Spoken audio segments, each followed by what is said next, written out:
출소 후 보복을 예고하거나 그거는 자주 일어납니다. 주로 이제 편지를 통해서 검열할 수가 없어요. 그러다 보니까 마음대로 쓰는 겁니다. 더군다나 접견할 때에도 가족이나 친구들이 왔을 때 온갖 얘기를 다 하는 것입니다. 물론 녹화는 되고 있어요. 그렇지만 범죄화되거나 사건화되지 않은 경우에는 그걸 다시 되돌려보지 않거든요. 건강을 계속 유지해가지고 출소하면 보복을 하겠다.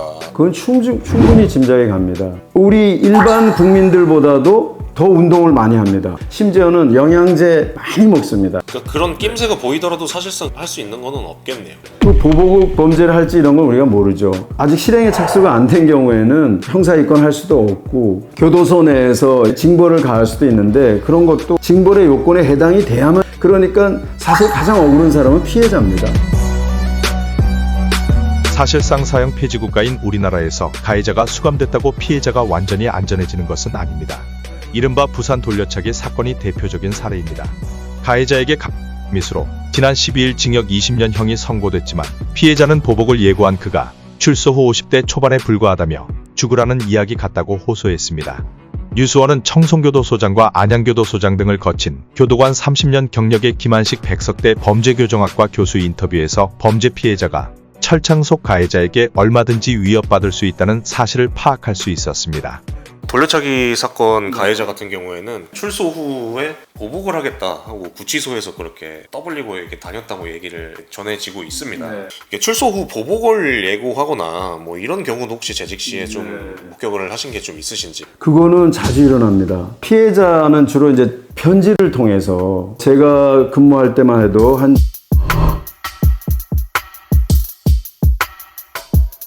지금 15년 전쯤만 하더라도 그때는 전부 다 서신을 검열을 했습니다. 근데 2007년 이후에는 지금 검열을 안 하고 있습니다. 검열을 못 하게 돼 있습니다. 아주 일부 예외적인 경우, 예를 들면 범죄 우려가 농후화되든지, 그 다음에 뭐 접견을 통해서 범죄 행위를 지금 시도하려고 한다든지, 이렇게 해서 소장이 지정한 그런 수용자가 아닌 경우에는 검열할 수가 없어요.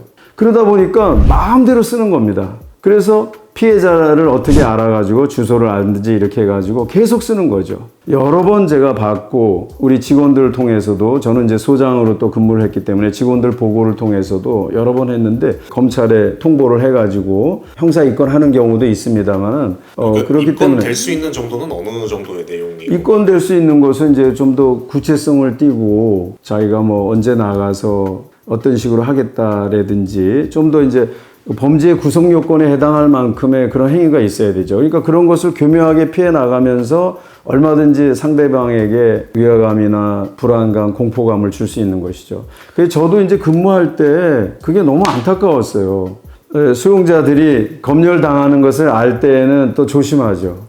오히려. 네네. 검열 당하는 걸 알면서 그렇게 쓰지는 않죠. 그러나 지금은 검열하지 않기 때문에, 더군다나 접견할 때에도 지금, 과거에는 2007년 이전에는 교도관이 입회를 했습니다. 교도관이 옆에 서 있었어요. 그러니까 어떻게 말을 함부로 합니까? 그러나 지금은 뭐 온갖 얘기를, 가족이나 친구들이 왔을 때 온갖 얘기를 다 하는 것입니다.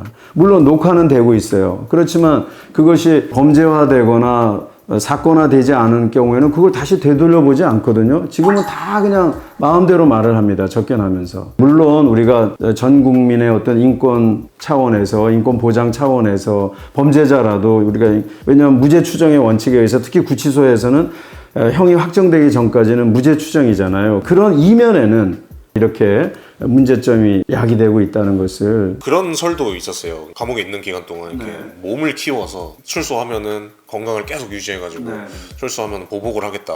그건 충분히 짐작이 갑니다. 왜냐하면 이제 특히 구치소 내에서는 누범의 경우에는 재판에도 이제 크게 자기가 뭐 나갈 수 있는 그런 방법도 없고 큰 기대도 안 하니까 결국은 이제 자기 건강 유지에 굉장히 신경을 많이 쓰거든요. 낮에 뭘 하겠습니까? 물병이 안으로 들어가거든요. 물을 이제 구매해서 먹습니다. 근데 그 물병이 굉장히 크지 않습니까? 2리터짜리 이런 것을 이제 가지고 계속 아령처럼 이렇게 하기도 하고요. 팔굽혀펴기 하고. 우리 일반 국민들보다도 더 운동을 많이 합니다. 왜? 30분 동안은 반드시 운동을 하게 돼 있지 않습니까? 그것도 모자라서 거실 내에서도 계속, 우리가 물론 교도관들이 못하게 합니다. 못하게 하지만 그 뭐 계속 교도관이 지켜볼 수도 없고 계속 팔굽혀펴기 하고 이렇게 하고 심지어는 영양제 많이 먹습니다. 영양제를. 왜냐면 그런 걸 다 자기가 살 수가 있거든요. 영양제 같은 거를. 우리 일반 국민들도 그런 말씀 많이 하셔요. 교도소 갔다 오더니 더 좋아졌다, 몸이. 더 건강해졌다. 그것은 뭐냐면 규칙적인 생활하죠. 세끼 정확하게 밥 먹죠. 자기 영치금을 가지고서 필요한 물품, 약 같은 거 사서. 그리고 또 운동 규칙적으로 하고. 이러기 때문에. 근데 그것이 이제 사회에 나가서 재범을 하지 않고 사회에 정착을 해서 정말 새로운 사람으로, 새로운 국민으로 그런 사람으로 태어나기 위해서 우리는 그런 여건들을 만들어주고 있는데 그것이 재범을 하는데 활용을 된다거나 심지어는 보복범죄를 한다든지 이렇게 되면은 정말 너무나 안타깝고 절대 그래서는 안 되겠죠. 그러니까 그런 낌새가 보이더라도 사실상 근데 할 수 있는 거는 없겠네요. 근데 그 보복 범죄를 할지 이런 건 우리가 모르죠. 왜냐하면 이제 그런 서신이나 혹은 적겨놨을 때 정보 사항을 통해서 우리가 이제 알게 되면 그것이 아까 말씀드린 대로 심한 경우에는 우리가 형사 입건할 수 있지만 대개 그 정도까지는 안 가는 거거든요. 범죄가 되려면 실행행위가 있어야 되는 거거든요. 뭐 예비만 했다고 해서 범죄가 되는 건 아니잖아요. 물론 뭐 아주 특별한 경우에는 예비도 범죄가 될 수 있습니다만 아직 실행에 착수가 안 된 경우에는 우리가 형사 입건할 수도 없고 교도소 내에서 징벌을 가할 수도 있는데 그런 것도 징벌의 요건에 해당이 돼야만 징벌을 가하는 것이지. 그러니까 사실 가장 억울한 사람은 피해자입니다. 내가 지금 피해를 당해서 너무나 지금 고통스럽게 살아가고 있는데 범죄자가 떡하니 편지에다가 너 보복하겠다 하면 그 마음이 어떻겠습니까? 국가에 대한 원망도 많아지겠죠. 왜 이렇게 국가는, 교도소는 이런 것을 이렇게 제대로 하지 못하고 있는가. 그런데 하여튼 이런 것들이 지금도 종종 일어나고 있으니까 여기에 대한 우리가 어떤 좀 대책이 있어야 될 것 같습니다. 교정 실무상 누범 교화를 위해서 특별히 노력하는 게 어떤 게 좀 있을까요? 형이 확정되면은 교도소로 이송을 갑니다. 그래서 그 수용자들에겐 거의 똑같은 교육이 이루어집니다. 현재로서는 누범만을 위한 어떤 특별한 프로그램은 없다는 말씀이신 거죠? 그렇죠. 교도소 내에서 흉악범을 위한 프로그램은 있어요. 그러나 이런 뭐 누범이 막 20범 이렇게 된다고 해서 특별히 그 사람들만을 위한 프로그램은 없습니다. 그 사람들은 좀 배려를 하죠. 예를 들면 이 사람은 이번에 독서 프로그램에 넣으면 좋겠다. 음악 프로그램에 넣으면 좋겠다. 이번에 이제 돌려차기 사건 같은 가해자 같은 경우는 이제 18범이었으니까 어떻게 보면은 좀도둑으로 시작을 한 셈이었죠. 그러다가 이제 지금 이제 살인 미수범까지 오게 된 건데 누범에 대한 경각심을 좀 가져야 될 사례라고 저는 좀 생각을 하는데 우리 법무부 교정본부에서 공식적으로 재범률을 25%라고 매년 발표하고 있습니다. 근데 법무부에서 발표하는 그 통계는 재복용률입니다. 출소한 이후에 다시 구치소나 교도소로 들어오는 그게 25%나 된다는 거예요. 그런데 제가 말씀드린 대로 지금 수용자의 비율을 보면 55%는 초범이고 45%는 재범이거든요. 그러니까 제가 보기에는 한 35% 이상은 재범이고 재범률이 있다고 저는 보고 있는 것이거든요. 처음에 소년원에서 소년교도소, 그 다음에 이제 19살 넘으면 성인이 돼서 교도소로 오게 되는 것이죠. 학교에서 차단이 안 되고 부모로부터도 차단이 안 되고 그 다음에 이제 국가기관 소년원에서 차단을 시켜줘야 되는데 여기서도 안 되는 거죠. 소년교도소에서도 차단이 안 되는 것이고 그러면 그 서클을 계속 도는 겁니다. 출소한 이후에 또 범죄 저지르고 출소한 이후에 또 범죄 저지르고 계속 오는 데가 교도소잖아요. 그렇기 때문에 이거를 끊어줘야 되는데 이 사람을 끊어줄 수 있는 데는 교도소밖에 없는 거거든요. 그러면 어떻게 하든지 교도소에서 인성교육을 통해서나 혹은 여러 가지 종교 활동을 통해서 또는 음악, 미술 뭐 여러 가지 다양한 프로그램이 굉장히 많거든요. 뭐 성인들을 대상으로 하는 그런 류의 프로그램들은 항상 그럴 수밖에 없다고 생각을 해요. 이미 다 이른바 머리가 큰 상태에서 듣는 그런 프로그램들은 졸고 그냥 흘려듣고 그냥 집중 안 하고 그냥 그렇게 되기 때문에 결국 수용자들 대상으로 하는 프로그램도 좀 그렇게 될 수밖에 없는 측면이 있지 않을까.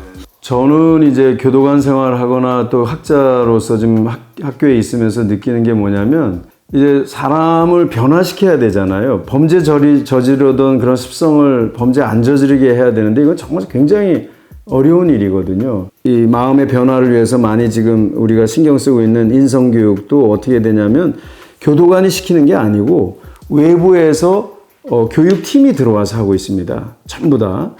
그런데 이분들이 이제 물론 정말 열성을 다해서 하시지만 범죄자들을 잘 모르는 경우도 많아요. 범죄자가 어떤 속성을 갖고 있고 지금 이 프로그램이 과연 어떤 효과를 낼지 이런 거 물론 이제 어느 정도 세월이 지났기 때문에 뭐 잘하는 팀도 계시겠지만 수용자들이 그냥 방에 있지 않고 여기 나와 있으니까 교실에서 그냥 편하게 지내는 경우도 많다고 볼 수가 있죠. 그러니까 인성교육이 어떻게 프로그램을 짜고 어떻게 어떤 분들이 와서 진행됐을 때 가장 효과가 있더라.